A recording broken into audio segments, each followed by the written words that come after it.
Tariff के मसले पर अमेरिकी राष्ट्रपति डोनाल्ड ट्रंप अब खुद के देश में घिरते हुए दिख रहे हैं और किसी और ने नहीं घेरा है, बल्कि जिस पार्टी से बराक ओबामा आते हैं, जिस पार्टी से जो बाइडेन आते थे, उसी पार्टी यानी डेमोक्रेट्स ने डोनाल्ड ट्रंप पर अब गंभीर आरोप लगाए हैं और जोरदार हमला बोला है।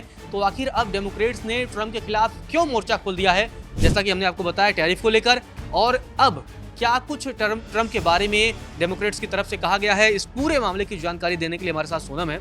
सोनम, अब ट्रंप भारत में तो विरोध हो ही रहा था और अब खुद के देश में घिरते हुए दिख रहे हैं, आखिर डेमोक्रेट्स की तरफ से क्या कुछ कहा गया है? तो अब जो डेमोक्रेट्स के अमेरिकी सदन की विदेश मामलों की समिति है, उन्होंने ये कहा है कि जो ये भारत को नुकसान पहुंचा रहे हैं उसकी उन्होंने कड़ी आलोचना की है और उन्होंने कहा कि जो रूसी तेल खरीद को लेकर भारत को निशाना बनाया जा रहा है वो एकदम गलत है। और सांसदों का कहना है कि जहां भारत से रिश्तों में सुधार आ रहा था तो ट्रंप ने टैरिफ लगा दिया और फिर रूस के जो सबसे बड़े कच्चे तेल निर्यातकों में से जो चीन है उस पर आपने कोई भी टैरिफ नहीं लगाया। तो ये जो फैसला आपने लिया है, जो फैसला अमेरिकी राष्ट्रपति डोनाल्ड ट्रंप की तरफ से लिया गया है, ये एक तरफा है और भेदभावपूर्ण है। डे वन से इसी सवाल उठते रहे कि आप चीन पर आप कोई प्रतिबंध नहीं लगा रहे हैं चीन से, बल्कि आप टैरिफ 90 दिनों के लिए टालते रहे हैं और इस बात की तमाम लोगों ने आलोचना की। और अब अमेरिका के अंदर उनके विपक्षी पार्टी डेमोक्रेट्स ने भी ट्रंप के इस रवैये पर आलोचना की है। तो आगे क्या कुछ कहा गया सोनम, वो भी बताइए। डेमोक्रेट्स की तरफ से आगे यही कहा गया कि अगर ट्रंप प्रशासन ने जो है रूस से तेल खरीदने को लेकर टैरिफ लगाया है तो जो सभी देशों के खिलाफ सेकेंडरी टैरिफ लागू किए होते तो बात अलग होती, लेकिन यहाँ पर सिर्फ टैरिफ जो है वो भारत को लेकर लगाया गया है। यानी कि आप सिर्फ भारत को टारगेट करना चाहते हैं, तो ये आपकी जो नीतिगत उलझन है उसको दर्शाता है। जो चीन है वो रूस का सबसे बड़ा तेल आयातक है और उसे अभी तक ऐसी कोई भी सजा नहीं मिली है। जो सजा आप भारत को दे रहे हैं, ऐसी सजा चीन को भी देनी चाहिए थी अगर आप रूस से तेल की खरीद को लेकर ये टैरिफ लगा रहे हैं। तो समिति ने कहा कि ये कदम न केवल भारत के लिए बल्कि अमेरिका के लिए भी डिजास्टर होगा, नुकसानदेह होगा। मतलब अमेरिका में भी बर्बादी आ सकती है, जैसा तमाम लोगों का कहना है कि टैरिफ का नुकसान सिर्फ भारत में नहीं होगा बल्कि अमेरिका में भी कहीं न कहीं बर्बादी की झलक देखने को मिल सकती है। आगे और क्या कुछ कहा गया सोनम, वो भी दर्शकों को बता दीजिए। इसी को लेकर उन्होंने कहा कि जो अमेरिकी हैं उनको महंगाई का सामना करना पड़ सकता है, उनको महंगाई की मार झेलने पर जो ट्रंप का टैरिफ है वो मजबूर करेगा। और पिछले 2 दशकों से भारत और अमेरिका के जो रिश्ते थे वो सुधर रहे थे।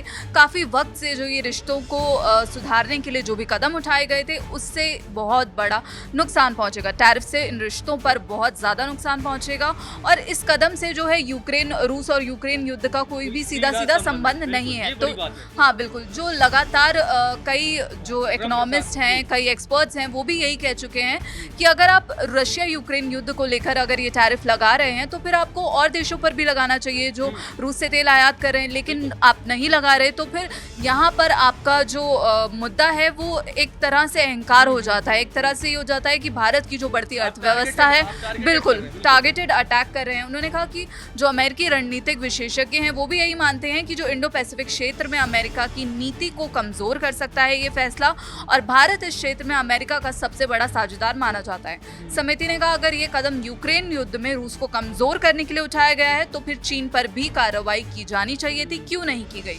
ये सवाल जो है अमेरिकी जनता के लिए भी अहम है। तो अमेरिकी जनता भी ये सवाल पूछ रही है ट्रंप से, और ट्रंप प्रशासन का इस मामले पर ये तर्क है कि जो भाई हमने टैरिफ लगाए हैं वो अंतर्राष्ट्रीय सुरक्षा और अमेरिकी राष्ट्रीय हित को देखते हुए की गई है, लेकिन अब जो विपक्ष है वो इसे पूरी तरह चुनावी रणनीति और राजनीतिक दबाव से जोड़कर देख रहा है। पैनल ने ये भी कहा कि ये फैसला शायद सबको भ्रामक नीतिगत रणनीति के रूप में सामने आया है।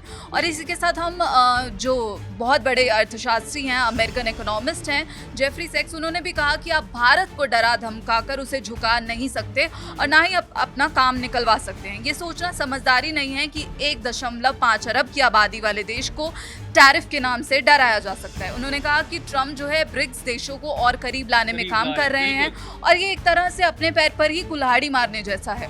उन्होंने कहा कि जो रूस, चीन, ब्राजील और दुनिया की सबसे बड़ी जो प्रमुख अर्थव्यवस्थाएं हैं, अब भारत उनके करीब चला जाएगा और अमेरिका से दूर हो जाएगा। और ये अमेरिका के लिए ही सबसे बड़ा खतरा है क्योंकि वो अलग थलग पड़ जाएगा। जैसा कि माना जा रहा था कि ट्रंप जो है भारत को चीन की कार्ड के तौर पर इस्तेमाल करना चाहते थे, लेकिन अब ट्रंप के ऊपर ही ट्रंप का जो ये कार्ड है वो उल्टा पड़ता हुआ दिख रहा है। के पैरों पर कुल्हाड़ी मार ली। बिल्कुल, ये तमाम डेमोक्रेट्स के अलावा जेफरी सेक्स का ये कहना है कि ट्रंप ने खुद के पैरों पर कुल्हाड़ी मार ली। जी सोनम, आगे और क्या कुछ कहना है आपका?